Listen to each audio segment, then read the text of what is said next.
lezi bazalwane. Our scripture reading is found on Mark chapter 4, verse 35 to 40. Mark chapter 4, verse 35 to 40. The second scripture is found in the book of James, chapter 1, verse 2 to verse 4.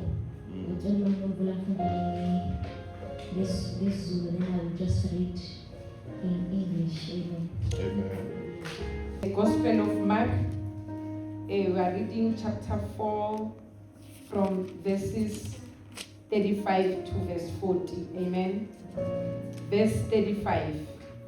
Kuthe sekuhlwile ngalolo lusuku wathi kubo asiwelele ngaphesheya. Base beshiya isixuku bahamba naye njengokuba ayesesikebheni. Kwakunezinye izikebhe ezabe zihambisana kanye naye. Kusenjalo kwavuka isivunguvungu esikhulu. Amagagasi ayesizamazamisa kakhulu isikebhe futhi sesiqala ukugcwala amanzi. uJesu wayesemuva esikebheni elele esicamelweni. Bamvusa bathi kuye, "Mfundisi, wabhudla ubuthongo sibhubha na?"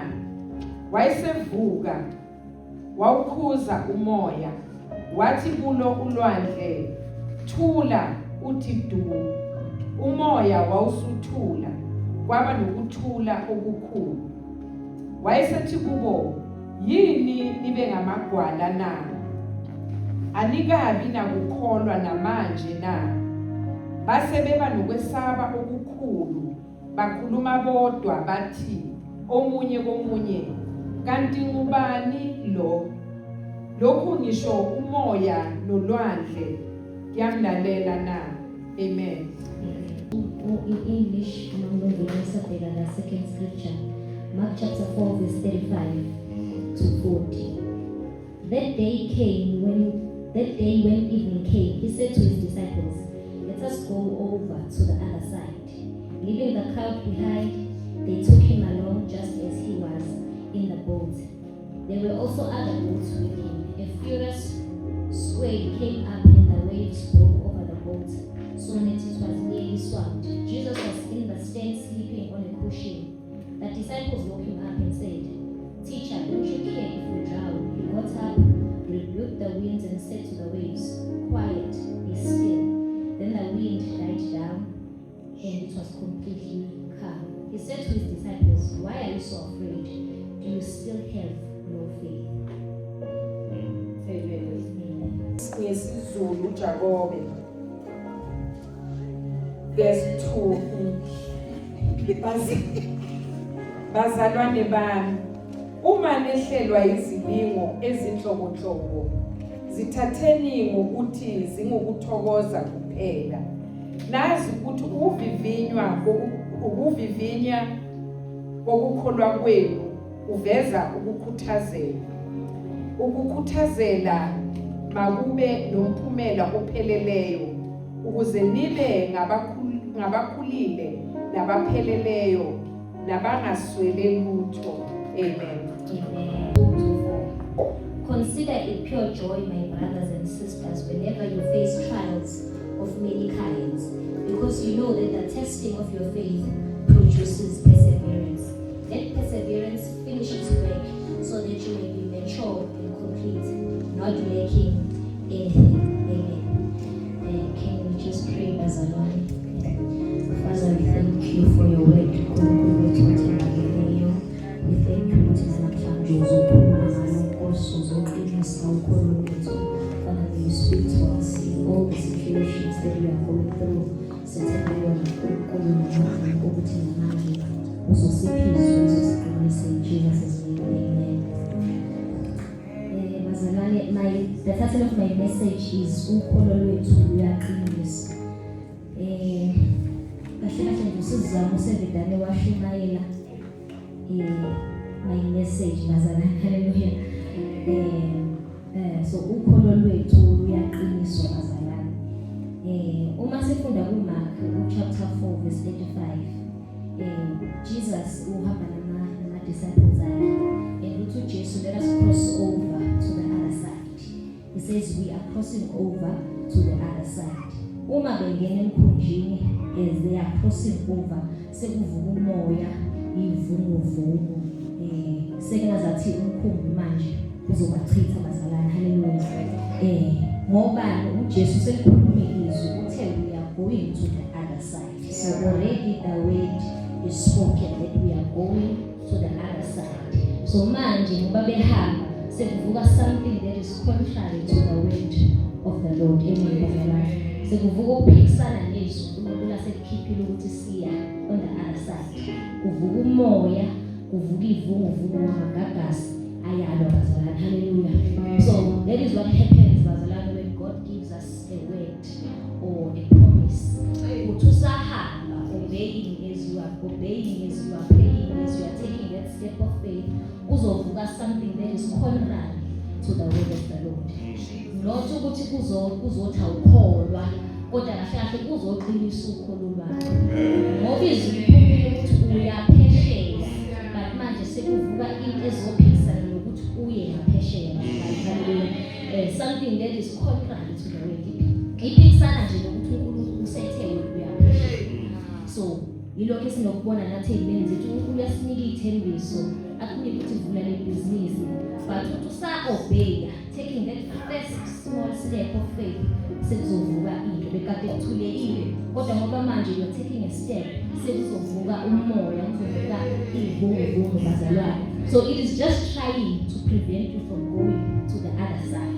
Hayi ngoba ungakholwa, kahle kahle ngoba uyakholwa, but manje sekuzoqiniswa-ke ukholo lwakho bazalwane. Hallelujah.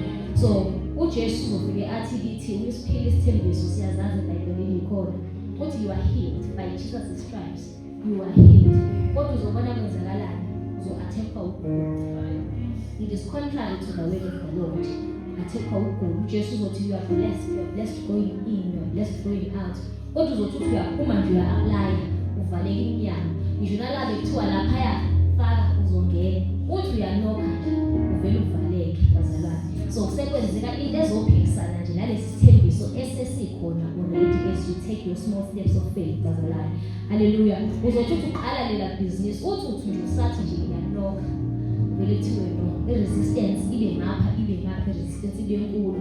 It's because ulisana nalokuthi kumele uye kwi-promised land bazalwane. Not ukuthi awukholwa, but uyakholwa, sekuzoqiniswa nje ukholo lwakho manje bazalwane. Hallelujah. The Lord will say in His promises, you will lend to nations, you will never borrow. But uzobona ama-finances akho sekuyiwona athekayo kwemanje. So ibona sekuwuwe ngathi nakho sengiyophuma sengiyocela, bengicelile nalast week, nalesi week sengiyocela. It is because the devil is fighting the promise that is already there bazalwane. But lokho akusho ukuthi awukholwa noma yeka. Kusho nje ukuthi kubeka, there is a resistance. It is fighting you to go to the other side. So it won't be a smooth ride, but when kubeka uye on the other side, because that is what the enemy is fighting. Uthi khona into engani aphesheya bazalwane belithole. Hallelujah. So ukholo lwethu luyaqiniswa. Luqiniswa ukuthi sibe nobufakazi. Kuqine thina kuqala, mase siba nobufakazi obuzoqinisa omunye osekhulile. So yingakho kwenzeka izinto ezicontrary. So ukugula kusikho kwakho is just contrary to the word of the Lord. Because by Jesus' stripes we are healed bazalwane. So uma usuhlasela ukugula, usuyabona ukuthi hayi sekwenzeka into ephambene nezwi laNkulunkulu bazalwane. Izovimba nje wena ukuthi to walk in perfect health. Leyo poverty yakho izovimba ukuthi to walk in abundance. Okusho ukuthi kumele ulwisane nayo bazalwane. Hallelujah. Uma sikuwa ulwandle nezivunguvungu, kumele izimo bazalwane esidlula kuzo. Masikulwandle sibuka ivunguvungu, yabona nje ukuthi umoya nje mawuvuka kuyinto enkulu kangakanani. Sibuka amagagasi, sibuka ulwandle, into enkulu leyo. So it speaks of real situations bazalwane. Situations esibhekana nazo zangempela, hayi lezi zinto siphinde siyibuke kuma-movie. So it is real situations, izimo ezinzima ezizenza uphinde ukuthi ngisakholwa yini, cha uyakholwa, but uvuka izimo zangempela. I-unemployment is a real issue bazalwane. Poverty is a real issue. Mental health is a real issue obonayo ukuthi ngiyavukeleka manje. Those are those situations and they are not easy situations bazalwane. Kodwa zonke lezo zinto lezo azizile ukuthi awukhona. Zizoqinisa ukholo lakho ukuthi there is something on the other side of this bazalwane. Hallelujah. So uma bazalwane bevukelwa ulwandle sekuvuka namagagasi sebevusa uJesu sebecabanga ukuthi bazofa baze bathi awukhathali ukuthi siyafa Jesu. Kuba njalo ke nakithi uma sizibambi kahle izinto uzibona engazathi hayi ngiyahamba ke manje angeke saphuma la sengihleli la kanti cha bazalwane ukholo lwakho nje luyaqiniswa wena uma continue to walk in faith. So bavusa uJesu and uJesu does something amazing bazalwane. Ubedane ukukhuluma nomoya ukhuluma namagagasi uthi kumoya wena thula wena isipho bazalwane. So ubafundisa uthini izimo uma ivuka siyakhuluma siyasithulisa isimo bazalwane. Hallelujah.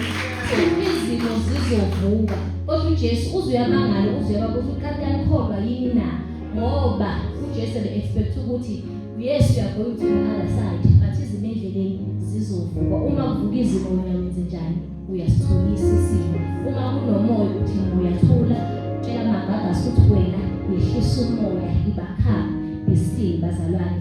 And it is such a simple thing that is uJesu but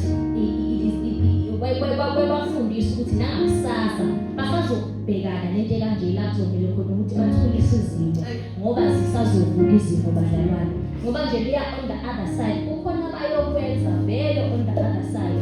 So uzolwiswa nokuthi bangafiki nje on the other side ngoba bazalwane ukuthatha ukubheka uma nje somkhunjini one of the things vele ngakuvika ukuthi ungayi ngapheshe igcina ungafika umoya namagagasi wekudlela.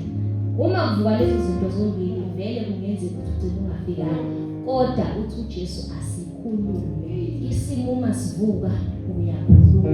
So uma ugula ukuvukela uyakhuluma uthi you are not my portion, take your bags and go.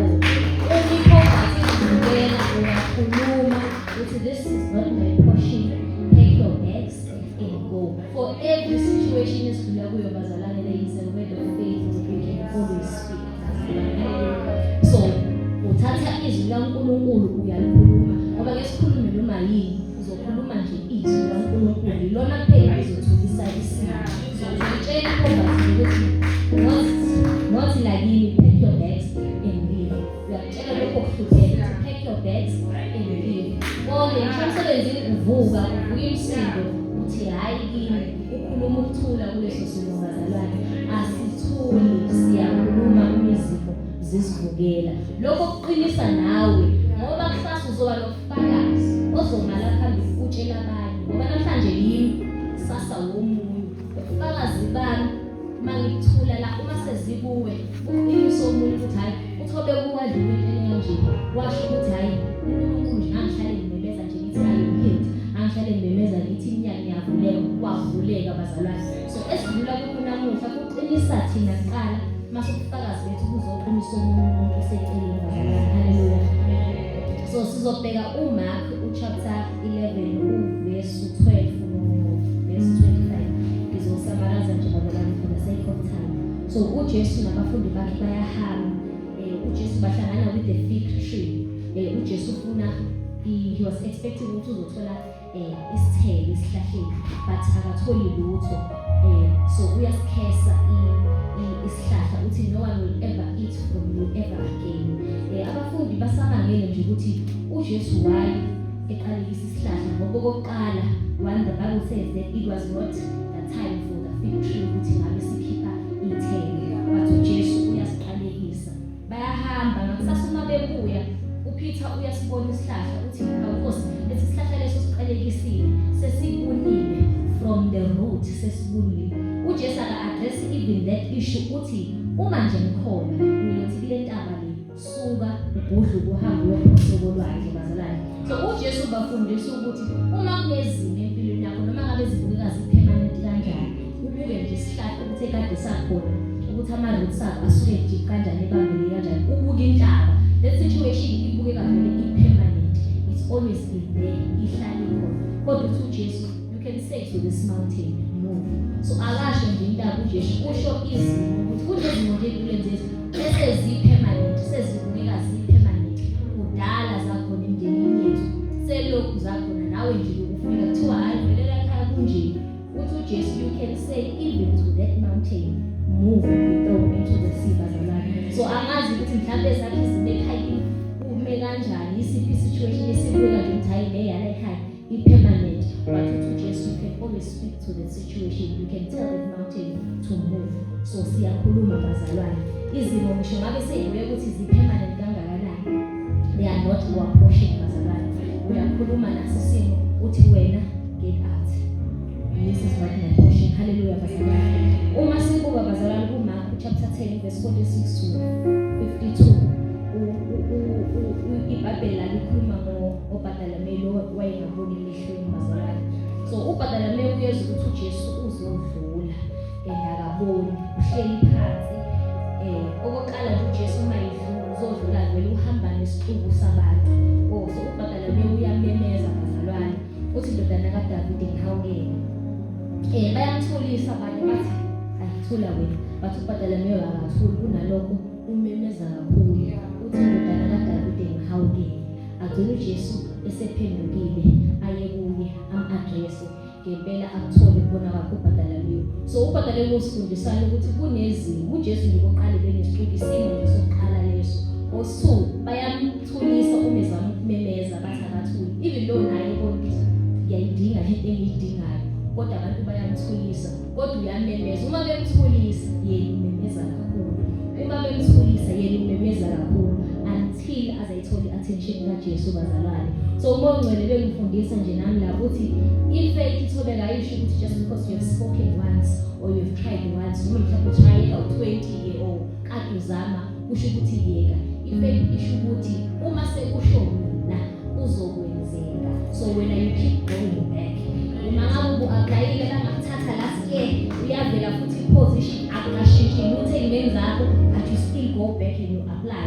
But uyofuna imoto bathi awuqualify and vele ayikho into enomehluko esabonisayo ukuthi hey uma ngivela manje ngizobe sengi-apply, but you keep going back and you apply again ngoba kusho uJesu.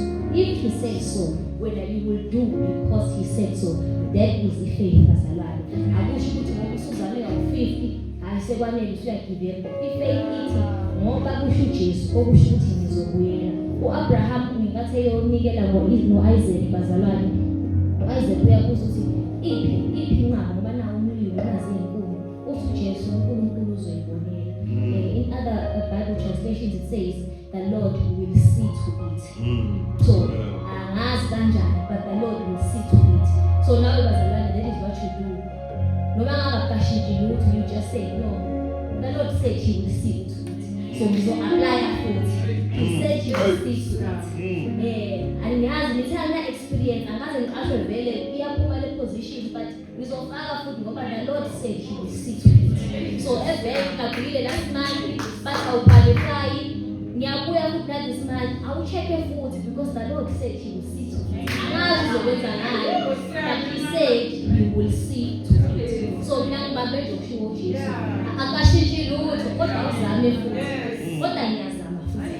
Akukho kusashintshile, experience alisafani u0 but ngiyazama futhi. Khetha usokalise yile kathi bathi ucheckela wona last week but ngiyazama futhi. I will check your food because my father said he will see to it.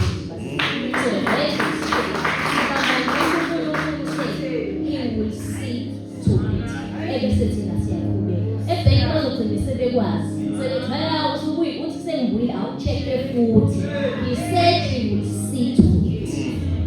Uphinde kuye nalesikhathi ukuthi he said he will see to it. Check futhi. A refresh page uthi refresh futhi. Abe khona useshintshile because my father said he will see to it. Hallelujah. So that is the faith. Ukuze masuzosifakazela uzositshela ngabuyela ebhenki ngawu5 belokho bethi cha ngabuyela next month ohleli phansi lapha ukholo lwakhe luyaqina bazalwane ngoba nolwakho vele seliqinile. Hallelujah. Sizobheka ku-Exodus chapter 14 bazalwane. Just Exodus 14, that whole chapter bazalwane ikhuluma ngabantwana baka-Israyeli when uFaro efanele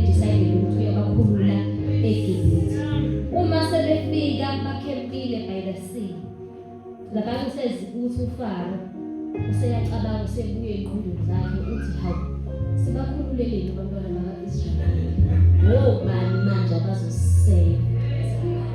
That's the only thing he thinks of ukuthi i-service esizoyithatha bekukhona abantu bebeyidlula sonke lesi sikhathi sesizobathatha. So he decides ukuthi he will now pursue abantwana baka-Israyeli. Ukhipha i-army yakhe yonke and he pursues. Uma bebheka abantwana baka-Israyeli nayo impi yeza ngemuva nalo ulwandle lumile ngaphambi kwabo bazalwane. Sebeyaqala bayakhala bathi bezingele ngekhona amathuna eGibhithe Moses ngokufuna ukuthi uzosibulala lana. Ngoba izinto ezinjalo bazalwane ubona ukufa kuqala. Ukufa kuqala uthi nje hawu Nkosi naphi sengena naphi sengena. Basho uNkulunkulu uthi kuMoses nikhalelani. Why nikhala kini? Take the rod in your hand and part the Red Sea bazalwane. And uMoses uyayithatha irod and he parts the Red Sea.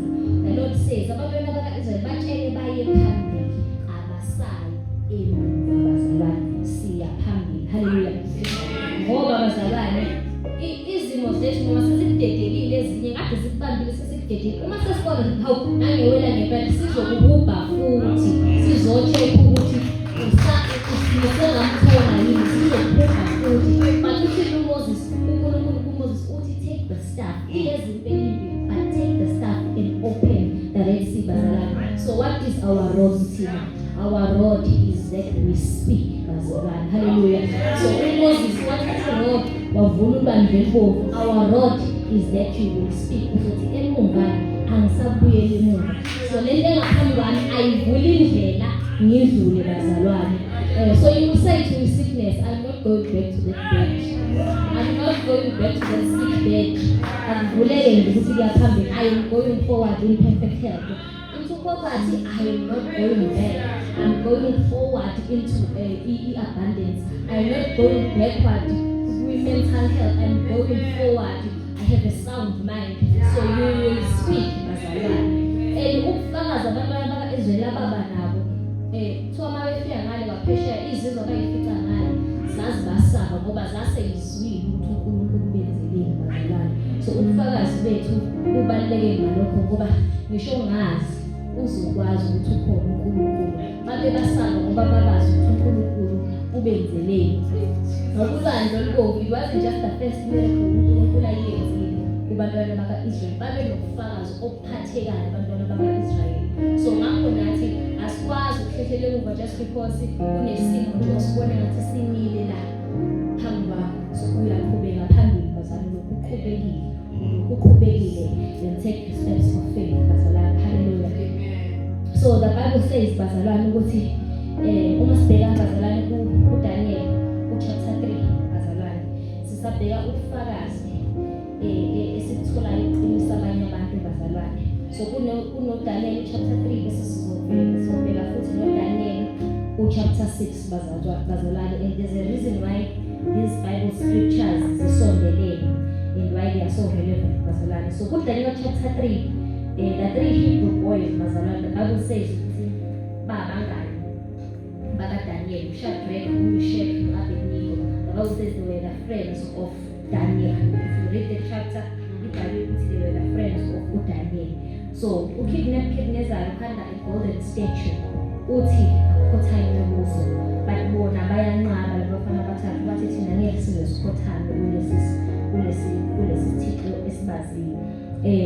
The king etasukile uyakhomanda ukuthi ba umlilo ubaswe side 7 ukuze bezophothelwa phakathi.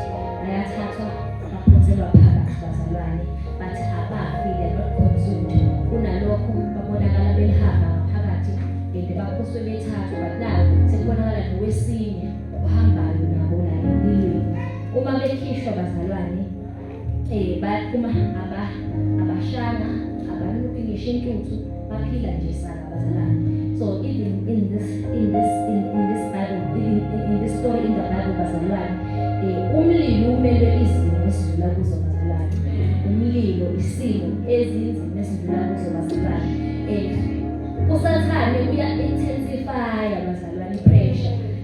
Ayenze ibe 7 times more.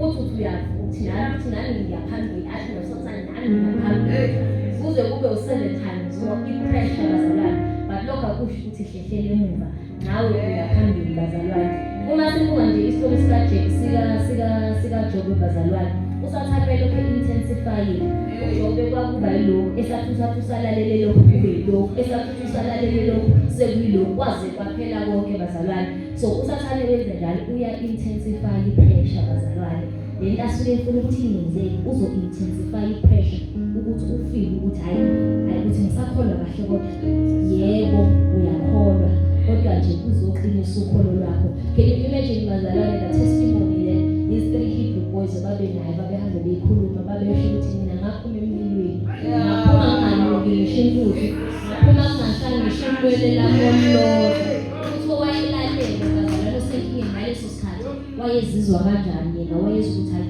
ukholo lwakhe naye luyaqina bazalwane so nawe uzothi usuphuma ingefana efeleso uzobunofakazi uzosho ukuthi hayi ngibona nje bengingasazi bese ngidlakala nje ngosuku bese ngeke ukukhulupela ungaka bese ngidlakala ngosuku bese ngidlakala ngosuku bethi hayi uthi hey bese ngibuza amanzi kodwa uzofakaza ubufakazi obuzobonakala ukuthi ngidlulile bazalwane uzophuma la unganuki ngisho intuthu ukuthi uke waphuma kuyo inkingo uphuma kuyo kodwa why did the 3 Hebrew boys have to go through what they went through so uma sibuka Daniel chapter 6 sekwenzeka almost a similar incident uDaniel sekungoDaniel manje uDaniel naye the king ukhipha a decree uthi asizukhonza uNkulunkulu ngaphandle kwakhe but uDaniel uyaqhubeka yena uyathandaza njengoba ehlale ethandaza njengenjalo yakhe every day ayampimpa uyinkosi yamthatha imphosa emphakemeni ngonyaka bazalwane but uDaniel naye akafi uNkulunkulu ungena naye kule lion's den bazalwane endakafi uma inkosi yombheka ngakusasa uDaniel uyaphila but uDaniel bengekezabe nalokhu kukholwa lokuthi uNkulunkulu nami uyongisindisa kule lion's den if the 3 Hebrew boys did not come out of that fire bazalwane so nabo isimo abadlula kuso sesizoqinisa uDaniel ngoba masiyibuka lezi zinto cishe zihambisana bazalwane so engidlula kukho namuhla ngifakaza ngakho sasa uzozama ngawe uthando uzokuzama nawe usathana so ubufakazi bami buzoqinisa ukuthi uNkulunkulu siyamkholwa uma ngabe kunzima asiyeke asihlehlele ukholo lwethu luyaqiniswa bazalwane haleluya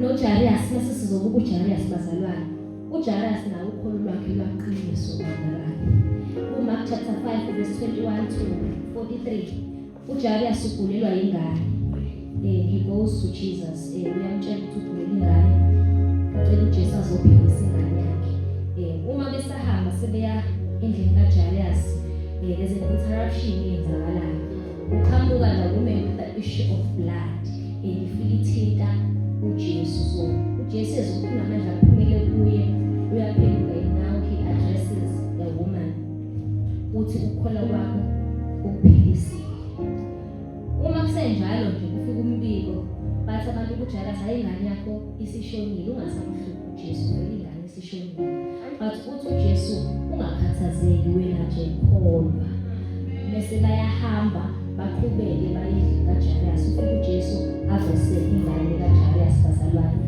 Manthiwa the woman with the issue of blood did not interrupt their journey wawuzothi mawufika lo mbiko kaJarius ukuthi ingane isishonile wayezovele yaphelelwa amandla athi hayi sekuphelile vele inkosi kodwa ngoba ubonile ukuthi uJesu eda kwenza isimanga for lomfazi so nami usengayivusa ingane yakhe this woman had a testimony ukuthi it's been 12 years kodwa nje ngithenga ngaphila so nami noma ngabe ingane yami isishonile kodwa nayifika uJesu izovuka nangempela yavuka ingane. Can you imagine the testimony of uJarius ayihamba ukukhuluma ngayo bazalwane wayehamba esho ukuthi mina bengifelwe ingane kodwa ivukile oseceleni naye uyabuka ukuthi my career ifile okusho ukuthi uJesu usengayivusa icareer yami nakho kwami ukufile empilweni yami okusho ukuthi uJesu nakho usengayivusa bazalwane so ukholo lwethu luyaqiniswa ngobufakazi esidlula kubo nezinye esidlula kuzo bazalwane haleluya sengizovala abazalwane. Kule scripture ngivule ngaso kuMark chapter 4 verse 35. Uma bevukelwa yilwandle leyimvumuvumu uJesu nabafundi babewelela ngaphesheya. So babeya kwesinye isigodi. Uma sebefika kuleso sigodi bahlangana nomuntu ongekho right ekhanda ongaphilile ohlanyayo. Nabakusethi behlala emathuneni echayiniwe nawo lawo maketana liwaqashile but bengekho right. uJesu uyafika and he delivers that person, akhiphe amadimoni awafake ey'ngulubeni. Aphile lo muntu. Uma eyamcela uJesu basicela ukuhamba nazo uJesu no sala la ungahambi naye.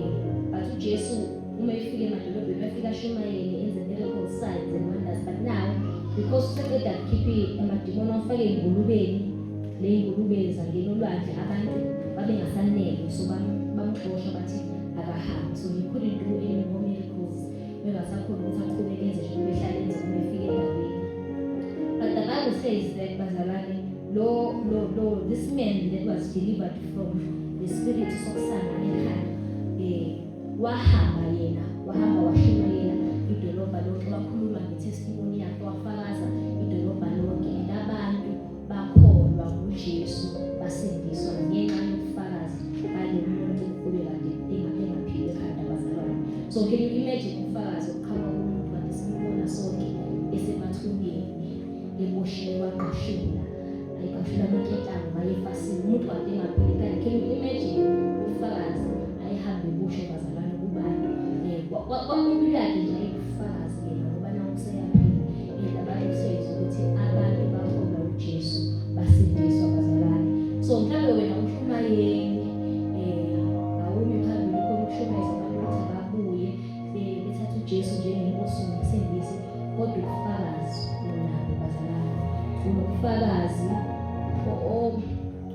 obakhayo, unobufakazi obuqiniso umuntu okumenza kubona ukuthi uJesu uyadinga empilweni yakho. So uzofakaza ngobufakazi bakho, abantu bezoza enkosini by your testimony bazalwane.